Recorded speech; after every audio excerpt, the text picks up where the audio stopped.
Assalamualaikum Sobat Football United, ringan amatiran ala gue. Semoga semuanya sehat-sehat selalu, sehat-sehat sekeluarga. Jadi ada informasi, gue ambil sumbernya itu sebenarnya dari Twitter, dari akun United eksklusif ya, yang mengabarkan jadi ada beberapa target Manchester United untuk musim panas, di mana pemain-pemain ini berstatus sebagai pemain gratisan ya. Jadi ini diambil dari beberapa akun agregator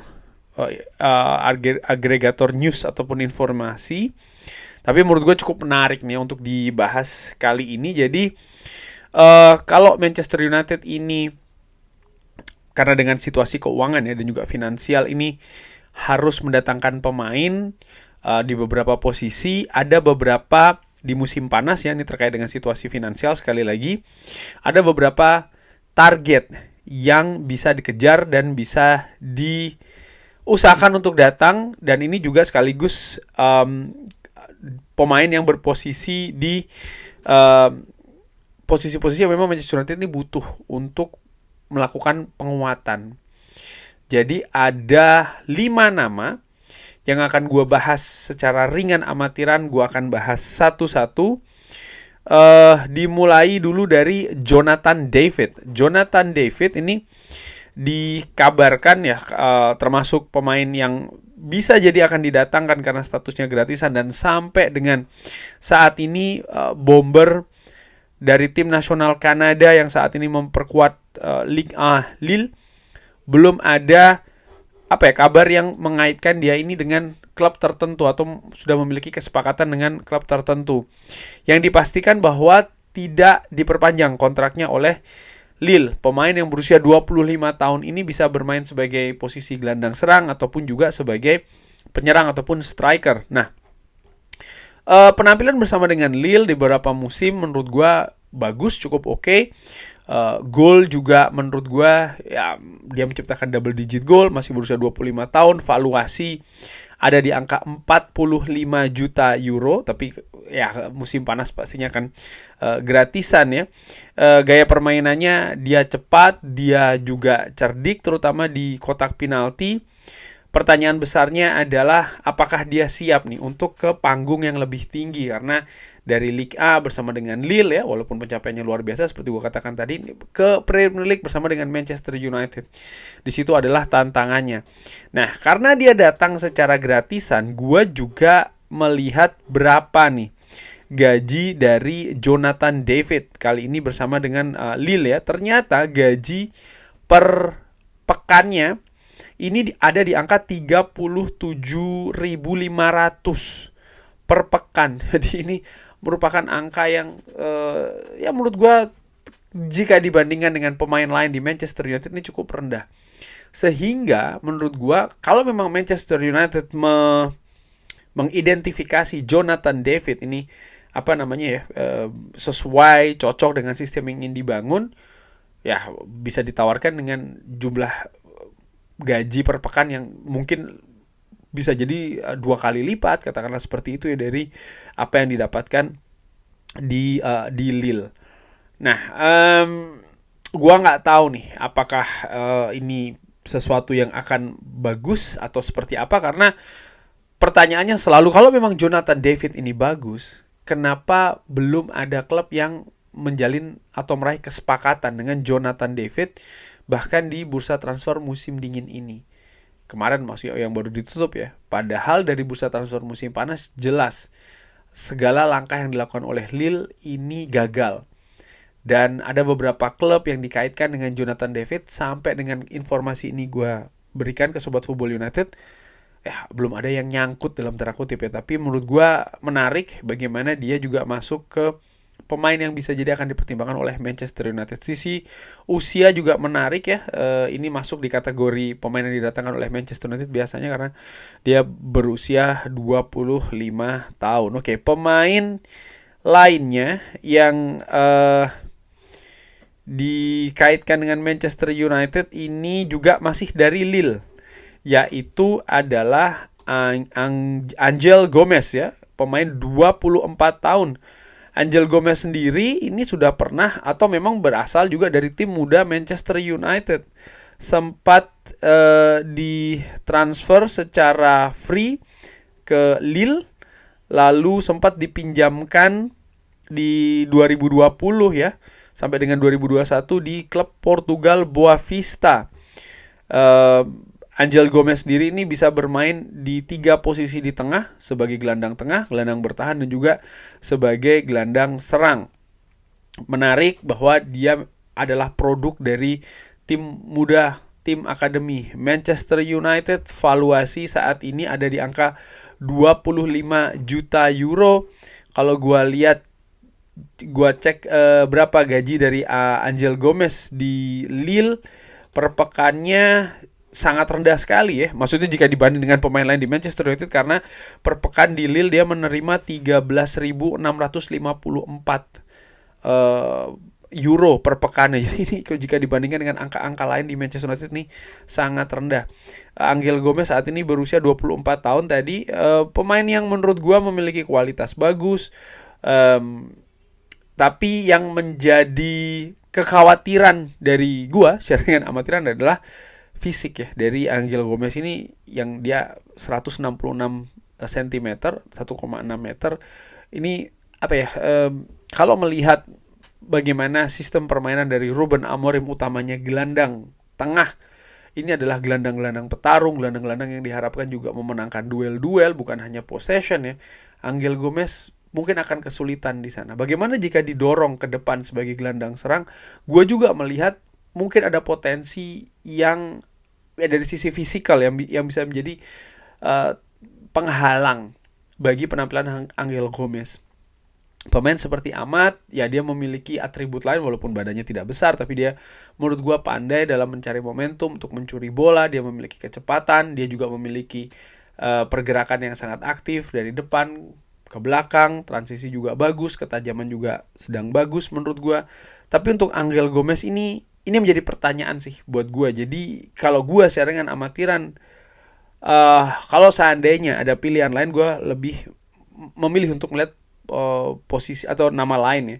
Walaupun nanti di bursa transfer musim panas Manchester United, menurut gue secara dengan amatiran, dengan lepasnya pemain seperti Christian Eriksen, ini memang butuh pemain lain untuk bisa melapisi kedalaman skuad, paling tidak dari sisi itu dulu. Menambah kualitas itu juga target selanjutnya. Bahkan misalnya ada peluang seorang Casemiro ya yang cabut, itu kan juga membutuhkan pemain baru lagi. Tapi pertanyaannya adalah siapa pemain baru tersebut? Apakah dari akademi ataukah dari luar? Apakah Angel Gomez? Kalau menurut gua, kalau ada pilihan lain, gua lebih masih melihat pemain lain dulu. Oke, langsung saja nama lainnya selain Angel Gomez adalah pemain belakang nih, Jonathan Tah. Ini juga pemain yang akan lepas secara gratisan, 28 tahun ya. Kontraknya akan berakhir di musim panas nanti. Tidak ada kabar perpanjangan kontrak dengan Bayer Leverkusen saat ini. Bisa bermain di center back kanan maupun kiri. Pemain yang memiliki pengalaman ya, 28 tahun, valuasi 30 juta euro. Merupakan menurut gue salah satu pemain ideal nih untuk bisa melapisi lini belakang Manchester United yang musim panas nanti Johnny Evans punya peluang akan selesai. Lalu pemain seperti Victor Lindelof juga misalnya, ini ada peluang untuk cabut. Bagaimana dengan gaji? Jonathan Tah saat ini menerima 54,4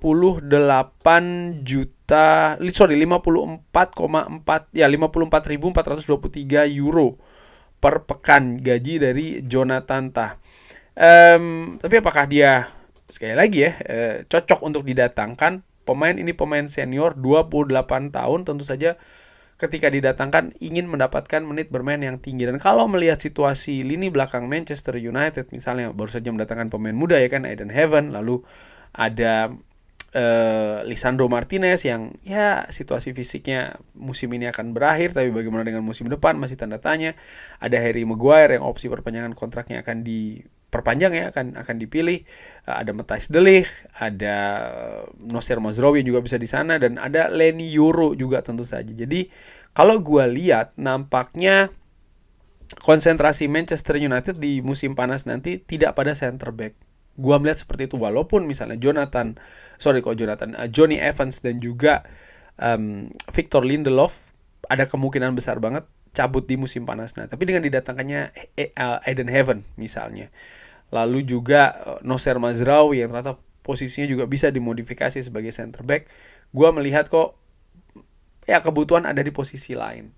Mungkin juga akan ada pemain lain yang dipromosikan dari tim muda. Itu juga menurut gue bisa jadi salah satu pilihan yang akan dilakukan terkait dengan posisi center back yang memang butuh kedalaman squad yang bagus. Melihat ya secara posisi saja kan dibutuhkan 3. Tapi kalau melihat pemain yang saat ini ada, menurut gue kalau Eden Heaven misalnya ini semakin matang ya musim depan, artinya dengan kesempatan.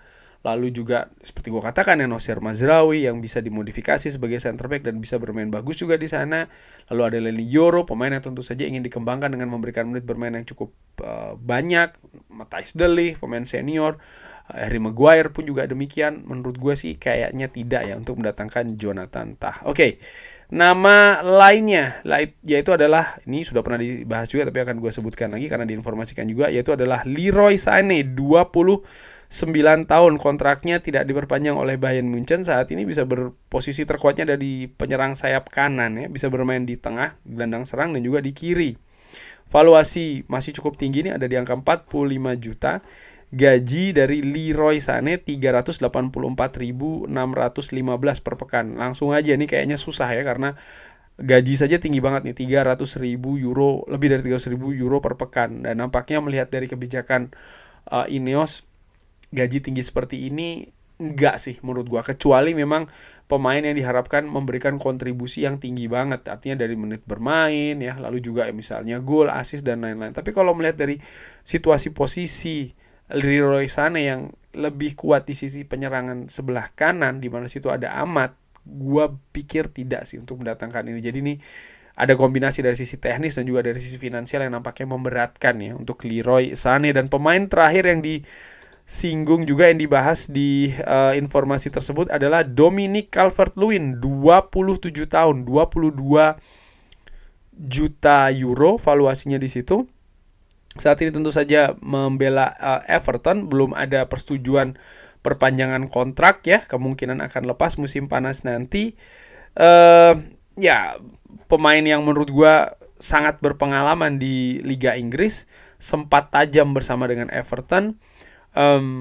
Menurut gua ya ini merupakan sosok striker yang menarik sih. Artinya dia senior, dia punya pengalaman, tapi menurut gua dia juga bukan tipe pemain yang menginginkan banget ya untuk mendapatkan menit bermain yang tinggi banget, artinya tampil sebagai pemain utama. Melihat komposisi lini depan Manchester United yang ada Joshua Zirkzee dan juga Rasmus Højlund, 2 pemain muda, maka jika Manchester United mendatangkan penyerang baru, hal-hal seperti itu juga menurut gua harus dilihat. Apakah Manchester United terus akan meneruskan rencana dengan Højlund dan juga Zirkzee? Kalau memang iya, maka pemain ketiga yang didatangkan ini jangan sampai menghalangi perkembangan dari kedua pemain tersebut. Lain ceritanya kalau Manchester United mengincar striker premium, mau tidak mau satu atau dua-duanya bahkan ini harus dilepas, karena striker premium tentu saja akan lebih didorong untuk mendapatkan menit bermain yang lebih tinggi ya, dengan mengharapkan juga kontribusi yang lebih besar. Dan ya dengan angka yang dikeluarkan oleh Manchester United di bursa transfer untuk mendatangkan Zirkzee dan juga Højlund yang 100 juta lebih, ini tidak ideal untuk mendatangkan, artinya dengan striker premium itu tadi. Tapi kalau gue melihat Dominic Calvert-Lewin ini bukan tipikal pemain premium, memiliki pengalaman, tapi yang mengkhawatirkan adalah dia memiliki pengalaman di depan tentu saja dan juga di Liga Inggris ya, tapi yang mengkhawatirkan adalah situasi fisik di mana rekaman cedera dari Dominic Calvert-Lewin ini cukup banyak ya. Di musim ini kebetulan dia tiga kali absen di pertandingan Everton. Sempat beberapa musim, 2 musim yang lalu itu cukup sering dia absen, total bahkan lebih dari 20 pertandingan dia absen. Musim lalu agak membaik ya, dia hanya absen di 5 pertandingan. Musim ini bersama dengan Everton sejauh ini ketika gue bikin video ini dari 22 penampilan dia mencetakkan 3 gol dan 1 assist. Gaji dari Dominic Calvert-Lewin sendiri ini ada di angka 119.000